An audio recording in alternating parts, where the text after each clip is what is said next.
بھریں گے کہ پتر گل نہیں سندا، بیٹی منہ کو آتی ہے، یہ اس لیے کہ نہ ماں نے اسے بیٹی بننا سکھایا، نہ باپ نے اسے بیٹا بننا سکھایا۔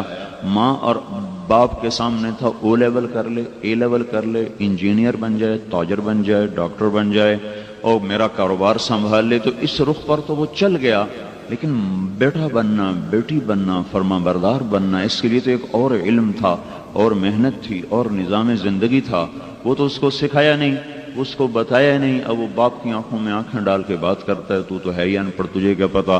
ماں کو کہتا ہے بدتمیز ہے، چپ کر کے بیٹھ، تو زمانے کا کے حالات کو نہیں جانتی۔ تو مائیں ٹھنڈی آنکھیں بھرتی ہیں، باپ کونے میں بیٹھ کے آنسو بہاتے ہیں، اللہ کا عرش تھر تھرا جاتا ہے، کانپ اٹھتا ہے۔ جب ماں باپ تنگ آ کر روتے ہیں تو اللہ کا عرش کپ کپا جاتا ہے، کانپ جاتا ہے۔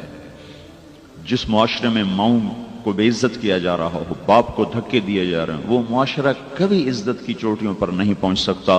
ان کے لیے کوئی زندہ باد کی تحریک، کوئی مردہ باد کی تحریک ان کے کسی کام نہیں آ سکتی، کہ صرف اور صرف ان کو اللہ اس کے رسول کا تعلق ہے، اور وہ محنت ہے جو ان کو وہاں سے نکال کر کسی رخ تک پہنچاتی ہے۔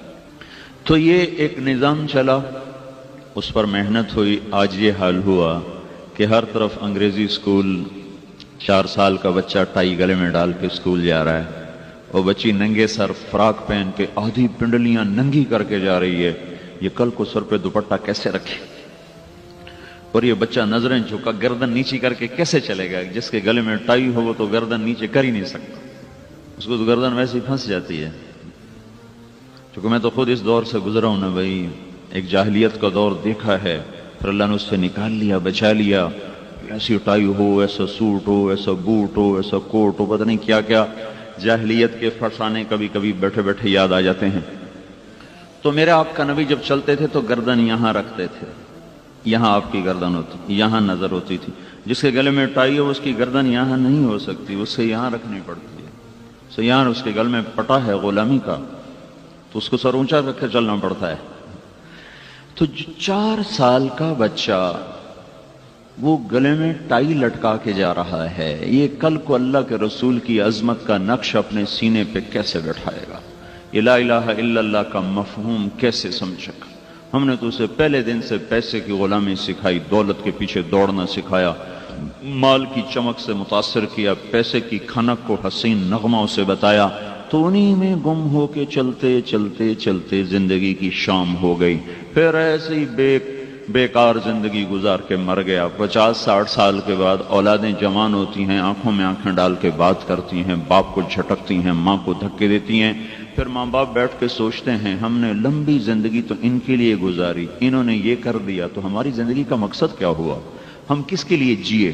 پہلے دن سے پتہ ہوتا کہ میں اللہ کے لیے جیا ہوں اور اللہ کے لیے مرتا ہوں، تو اطوار عادات اور ہوتی، وہ تو اولاد کے پیچھے بھاگے، پہلے اپنی شہوتوں کے پیچھے بھاگے، میں نے یہیں شادی کرنی، میں نے یہیں شادی کرنی، میں مر جاؤں گا۔ شادی ہوگی، 1 مہینے کے بعد شکل دیکھنا گوارا نہیں، اب لڑائیاں، اب جھگڑے۔ آپ دیکھتے نہیں، آپ بالکل بچپن سے آپ ملاحظہ فرمائیں، آپ بچے کو بڑا خوبصورت کھلونا دیتے ہیں، اس پہ قربان ہو جاتا ہے، اسے سینے سے لگائے پھرتا ہے، اگلے دن کونے میں پڑا ہوتا ہے، بچے تیرا کھلونا نہیں، مجھے نیا لا کے دو، نیا لا کے دو۔ اب ماں باپ مالدار، غریبوں کے بچے کیا جانے کھلونے کیا چیز ہے۔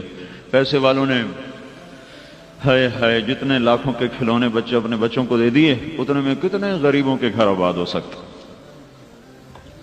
تو وہ اگلے دن نیا لا کے دیا، اس نے چوتھے دن وہ بھی اٹھا کے پھینک دیا۔ اتنی بچپن سے انسان کی طبیعت میں رنگ بدلنا ہے، رنگ بدلنا ہے۔ یہ کسی چیز کو پانے کے بعد پھر اس سے بے نیاز ہو جاتا ہے، مستغنی ہو جاتا ہے، اس کا شوق اس کے دل سے نکل جاتا ہے۔ تو پھر زندگی کی منزل کیا ٹھہری؟ کیا ٹھہری؟ کیا میری زندگی کی منزل کیا ہے؟ مجھے سعید انور نے کہا کہ میں یہ سمجھتا تھا کہ عزت، دولت اور شہرت یہ میری زندگی کا مقصد ہے، اور خوش قسمتی سے صرف 22 سال کی عمر میں مجھے عزت، دولت، شہرت تینوں چیزیں مل گئی۔ جب ابھی 22 سال کے لڑکے کو اپنے مستقبل کا نہیں پتا ہوتا، میرا مستقبل بن گیا، مجھے عزت ملی، 6 بر اعظم کی سکرین پہ نظر آنے لگا، مجھے شہرت ملی، دولت ہاتھ باندھ کے کھڑی ہو گئی۔ تو لیکن میں نے دیکھا کہ دل کی بے قراری، بے چینی ویسی کی ویسی۔ تو پھر مجھے خیال آیا کہ مقصد کے پانے کے بعد تو چین مل جاتا ہے. بھوکے کو روٹی ملے اس کو اطمینان ہو جاتا ہے, پیاسے کو پانی ملے اسے اطمینان ہو جاتا ہے. تو اگر میری زندگی کا مقصد عزت دولت شہرت ہے تو وہ مجھے حاصل ہو چکا ہے, پھر مجھے اطمینان کیوں نہیں, چین کیوں نہیں, سکون کیوں نہیں. کا یہ سوچ مجھے آہستہ آہستہ دین کی طرف لے کر آئی کہ نہیں یہ نہیں جس سے میں مقصد سمجھ رہا ہوں یہ وہ نہیں ہے, یہ کوئی اور ہے. لیکن دنیا میں بڑی انسانیت ایسی ہے جو چل چل چل چل تھک مرتے ہیں, ادھر زندگی کی شام ہوتی ہے, ادھر ان کی آنکھ کھلتی ہے, پھر وہ کہتے ہیں او ہو ہم تو کسی اور جگہ آ گئے, اب واپس جانے کے لیے راستہ ہی کوئی نہیں, راستہ ہے تو وقت کوئی نہیں, اب تو آگے قبر کا گڑھ ہے, جو لوٹ آئیں تو کچھ کہنا نہیں. بس دیکھنا انہیں غور سے جنہیں منزلوں پہ خبر ہوئی کہ یہ راستہ کوئی اور تھا. چل چل چل عزت کی کو دیوی بنایا, پیسے کو اپنا معبود بنایا, شہرت کے پیچھے طواف کیے, اور جب زندگی میں یہ چیزیں حاصل ہوئیں تو پتہ چلا کہ یہ تو ایک دھوکہ ہے, فریب ہے, سراب ہے, یہ تو کچھ بھی نہیں ہے. تو ہم پر مغرب نے چھاپ لگائی بڑی طاقت کے ساتھ, ہمارے اندر سے اللہ اس کے رسول کا تعلق کھینچ کے باہر پھینک دیا, ہمیں کافر نہیں بنایا, ہمارا مزاج کافرانہ بنا دیا ہے. کافرانہ مزاج کا جو جی میں آئے کرو. اسلامی مزاج کیا ہے, جو اللہ کہے وہ کرو. کافرانہ مزاج کیا ہے, جو جی میں نہیں آتا مت کرو. اسلامی مزاج کیا ہے, جس سے اللہ روکے مت کرو. اپنی تو ذات ہے ہی نہیں, اللہ کہے گا تو کر دیں گے, روکے گا تو رک جائیں گے, چلائے گا تو چلیں گے, ہٹائے گا تو ہٹ جائیں گے. یہ اس نے ہمارے اندر سے یہ سوئچ آف کر دیا, یہ پلگ نکال دیا. تو اب نام کے مسلمان اور زندگی آوارہ, کوئی منزل کوئی نہیں, کوئی سامنے ٹارگٹ کوئی نہیں. کہاں پہنچنا چاہتے ہو, کہاں جانا چاہتے ہو؟ تو یہ میرے بھائیو بہنوں پیچھے ایک محنت ہوئی ہے جس نے ہمیں بنیادوں سے ہٹا کر بے بنیاد کر دیا ہے. تو اللہ ایک بنیاد دیتا ہے زندگی کی. یونان کا فلسفہ یہ ہے کہ یہ زندگی کا کوئی مقصد کوئی نہیں, یہ فلسفہ یونان ہے, ارسطو, سقراط, بقراط. اور اس زندگی کی نہ کوئی ابتدا ہے نہ کوئی انتہا ہے, یہ کائنات شروع سے تھی, ہمیشہ رہے گی, لہذا جو مزے کرنے کر لو, کچھ نہیں. یہ ایک فلسفہ بہت عرصہ چلا, یہ 18ویں صدی میں دم توڑ گیا کہ نہیں.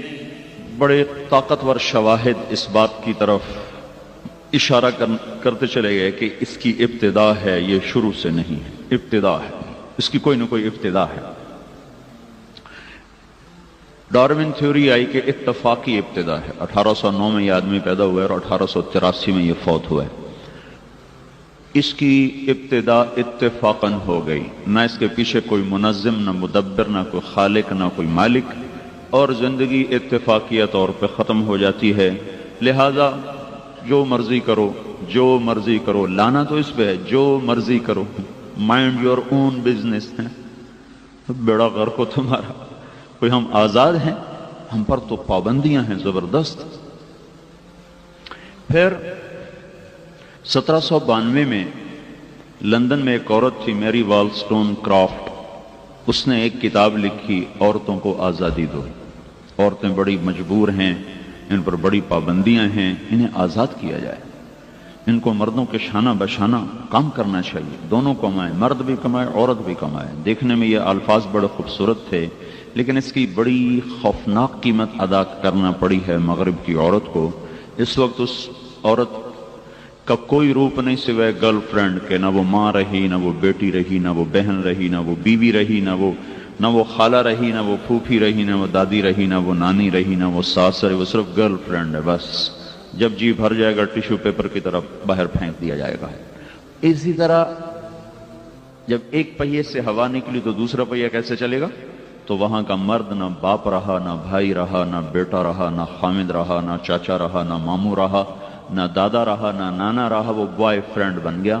جب جی بھر جائے گا اس کو کک مار کے باہر نکال دیا جائے گا, کسی اور کو لایا جائے گا. یہ کربناک زندگی ہے جس کا ایک ایک لمحہ ہزاروں برس کے برابر ہو کے وہاں گزر رہا ہے.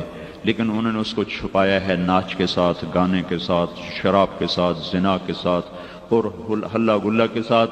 یہ ہماری نسل بھی ادھر ہی سرک رہی ہے, وہ ننگے ہوئے ہیں, ہمیں ننگا کرنا چاہتے ہیں, لباس مختصر ہو رہے ہیں اور دامن اونچے ہوتے جا رہے ہیں اور کرتے تنگ ہوتے جا رہے ہیں, شلواریں تنگ ہوتی جا رہی ہیں. وہ سکرٹ پر لانا چاہتے ہیں, وہ سکرٹ پہ لانا چاہتے, پتلون پہ تو لے آئے, پتلونیں پہننا تو شروع ہو گئیں, اب وہ اسکرٹ پہ لانا چاہتے ہیں، ننگا کرنا چاہتے ہیں۔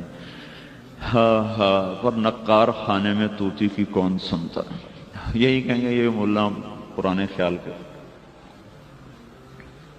لیکن بھائیو ہم نے جہان دیکھا ہے، جہان دیکھ کے بتا رہا ہوں، مدرسے کی چار دیواری میں نہیں رہا ہوں، صرف ساری دنیا دیکھ کے بتا رہا ہوں، کچھ پڑھ کے بتا رہا ہوں کہ خوفناک شکنجہ ہے جس نے ہماری دنیا کو بھی برباد کر دیا ہے، کرتا چلا جا رہا ہے، اور آخرت بھی ہمارے ہاتھوں سے جاری ہے۔ ہم دونوں بازیاں ہار رہے ہیں، دونوں بازیاں ہار رہے ہیں۔ جو وہاں سے نظریہ آتا ہے چپ کر کے لے لیا جاتا ہے۔ وَلَضَّالِّينَ آمین، جی بالکل آمین۔ میرے نبی نے کہا تھا لا تستضیئوا بنار المشرکین، کبھی کافر کی آگ سے اپنے گھر کو روشن نہ کرنا۔ تو حسن بصری سے پوچھا گیا اس کا کیا مطلب ہے؟ ارشاد فرمایا کبھی کافر کے علم کو اپنا رہبر نہ بنا، تمہارا رہبر قرآن ہے، تمہارا رہبر قرآن ہے، تمہارا رہبر محمد مصطفیٰ صلی اللہ تعالی علیہ وسلم ہے، اس کو سامنے رکھ کر چلو۔ تو ایک یہ نظریہ وجود میں ہے کہ یہ چونکہ زندگی اتفاقاً ہے، لہٰذا بھی عورتیں بھی آزاد، مرد بھی آزاد۔ پھر 1725 میں ایک شخص پیدا ہوا ایڈنبرا میں، اس کا نام ہے ایڈم سمتھ۔ اس نے ایک اور نظریہ چھوڑ دیا، کمائی میں بھی آزاد بھائی، کوئی کمائی کی پابندی کوئی نہیں، ہر کوئی کمائے جیسے مرضی کمائے۔ 1795 میں یہ آدمی مرا ہے، جیسے مرضی کوئی کمائے۔ لہٰذا کیا ہوا، سٹا بھی چل گیا، جوا بھی چل گیا، سود بھی چل گیا، لاٹری بھی چل گئی، انشورنس بھی چل گئی۔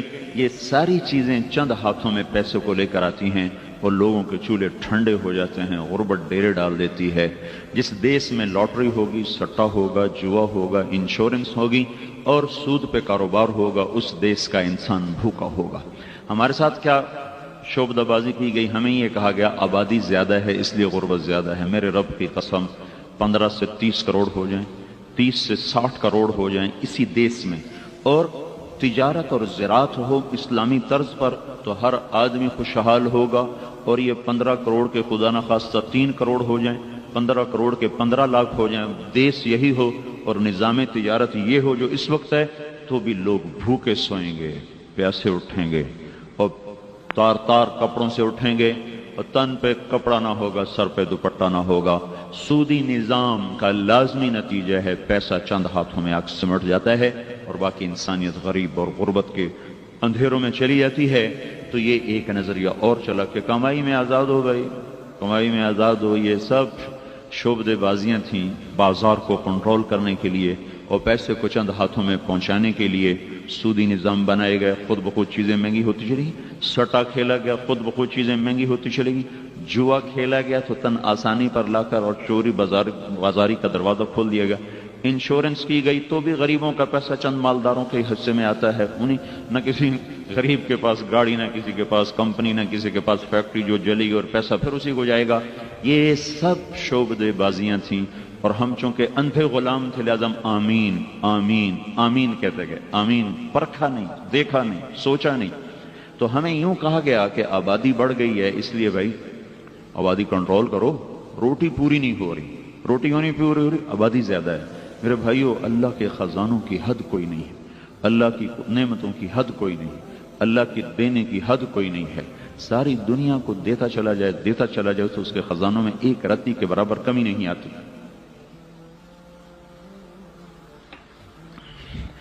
اس سے مسئلہ نہیں جڑا ہوا کہ آبادی زیادہ ہے۔ 1799 میں ایک شخص انگلینڈ میں پیدا ہوا مالتھوس، اس نے یہ نظریہ پیش کیا کہ آبادی زیادہ ہو رہی ہے لہذا کنٹرول کرو۔ اس کنٹرول کرتے کرتے کیا ہوا کہ اب سارا یورپ مائنس میں چلا گیا، ان کے بچے پیدا تھوڑے ہوتے ہیں، مرتے زیادہ ہیں، اموات کی شرح زیادہ، پیدائش کی شرح کم ہے۔ چند برسوں میں یہ معاشرہ خود اپنی موت آپ مر جائے گا۔ اور وہ انعام رکھتے ہیں، ہم جرمنی میں گئے تو ایک لڑکی حاملہ ہو جائے تو 600 مارک اس کا وظیفہ تھا، پھر وہ بچہ جنے تو وہ دگنا ہو جاتا تھا، پھر جب تک وہ بچے کی زچگی میں ہے تو اس کو وظیفہ ملتا ہے، اور پھر جتنے بچے زیادہ ہوں گے اتنا زیادہ وظیفہ ملے گا۔ اس کے باوجود وہاں کی عورت تیار نہیں ہے بچے کے لیے، چونکہ خامد کوئی نہیں ہے، تو ماں کوئی نہیں ہے۔ ہماری عورت تو خوش قسمت ہے، اس کو ماں کا سہارا، اس کو خالہ کا، اس کو ساس کا، اس کو پھوپھی کا، اس کو چاچی کا، اس کو مامی کا، اس کو نانی کا، اس کو دادی کا، یہ تو چاروں طرف سہاروں میں، باپ کا، بھائی کا، بہنوں کا۔ وہاں تو تنہا لڑکی ہے، خامد اس کے پاس ہے کوئی نہیں۔ 1998 میں اسی لندن میں اسی انگلینڈ کا سروے ہوا جس میں یہ ہوا تھا کہ آزادی آزادی آزادی، یعنی ہماری پاگل عورتیں چند جو بازاروں میں آ رہی ہیں آزادی آزادی. تو 1998 میں سروے ہوا انگلینڈ میں کہ تم اسی زندگی کو چاہتی ہو یا گھر جانا چاہتی ہو، تو 98% عورتوں نے یہ کہا ہمیں یہ زندگی پسند نہیں، ہم واپس لوٹنا چاہتی ہیں لیکن ہمیں خامند نہیں ملتے، ہمیں بوائے فرینڈ ملتے ہیں، ہمیں خامند نہیں ملتے. یہ ایک ڈرامہ رائٹر ہے اشفاق احمد، میری اس سے ملاقات ہوئی بڑی لمبی. اسے کہنے لگا میں تبلیغ کے کام کا قائل ہوا ہوں انگلینڈ میں جا کہ میں ایڈنبرا میں ایک پارک میں بیٹھا تھا، میری بیوی بھی ساتھ تھی، تو ایک جماعت آئی، اس نے آ کر مغرب کی اذان دی اور نماز شروع کر دی. 10-15 لڑکیاں ان کے گرد اکٹھی ہو گئیں، انہوں نے سلام پھیرا تو ایک لڑکی آگے بڑھ کے بات کرنے لگی. تو میں نے اپنی بیوی سے کہا بانو آؤ دیکھیں یہ کیا کہتے ہیں. تو میں پہنچا تو وہ لڑکی اس سے پوچھ رہی تھی تمہیں انگریزی آتی؟ اس نے کہا آتی ہے. کیا یہ کیا کیا ہے؟ کہ ہم نے عبادت کی ہے. تو اس لڑکی نے کہا آج تو اتوار نہیں ہے. تو انہوں نے اس کو کہا ہم تو دن میں 5 دفعہ عبادت کرتے ہیں. کہ یہ تو بہت زیادہ ہے، اتنی زیادہ. تو اس نے اس کو پھر سمجھایا، بات ہوتی رہی. وہ میں بیچ میں کٹ کر رہا ہوں. اس نے کہا اچھا ٹھیک ہے بہت مہربانی. تو اس نے ہاتھ بڑھایا اس سے مسافے کے لیے. تو اس نوجوان نے کہا میں معذرت خواہ ہوں، یہ میں ہاتھ آپ کو نہیں دے سکتا. اس لڑکی نے کہا کیوں؟ کہ یہ ہاتھ میری بیوی کی امانت ہے، اس کے سوا کسی کو نہیں چھو سکتا. تو وہ لڑکی کھڑی تھی زمین پہ گر گئی اور اس نے پھوٹ پھوٹ کے رونا شروع کر دی. وہ کہنے لگی کتنی خوش قسمت ہے وہ عورت جس کا تو خامند ہے، کاش یورپ کے مرد بھی ایسے ہوتے. اور یہ کیا کہ وہ آنسو پونچھتی ہوئی وہاں سے اٹھ کے چلی گئی. تو کہنے لگا میں نے اپنی بیوی سے کہا بانو آج وہ تبلیغ ہوئی ہے کہ لاکھوں کتابیں چھپ جاتی تو وہ کام نہ بنتا جو یہ نوجوان ایک عمل سے کر کے بتا گیا.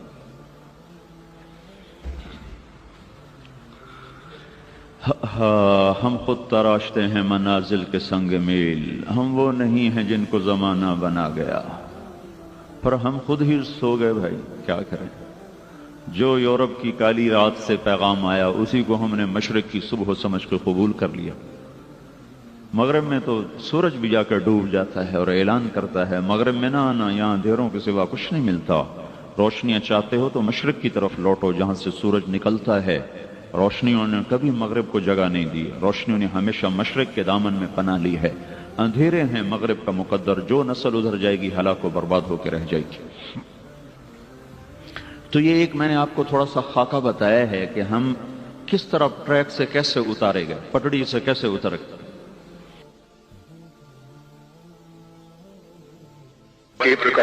اس نے آگے ترقی کی ہے تو پھر یہ نظریہ بھی باطل ہونا شروع ہو گیا. نہیں اتفاقاً نہیں بنا یہ سب کچھ، کوئی خالق ہے، کوئی خالق.